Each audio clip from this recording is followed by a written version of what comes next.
Cefalù, il Duomo, l'esterno, così famoso da non necessitare forse lunghe spiegazioni. Il Duomo di Cefalù, nome con cui è nota la Basilica Cattedrale della Trasfigurazione, secondo la tradizione sarebbe sorto in seguito al voto di Ruggero II al Santissimo Salvatore per essere scampato ad una tempesta ed essere approdato sulle spiagge della cittadina.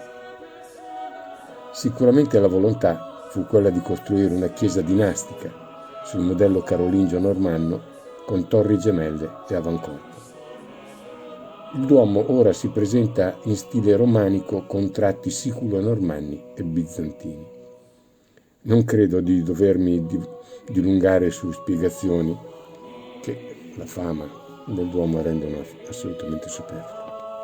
Spero invece di essere riuscito a riportarne la bellezza e solennità con le mie foto, ma soprattutto di essere riuscito a sorprendere dei particolari di grande bellezza e di fine fattura che spesso nella visione dell'insieme rischiano di essere persi ai nostri occhi.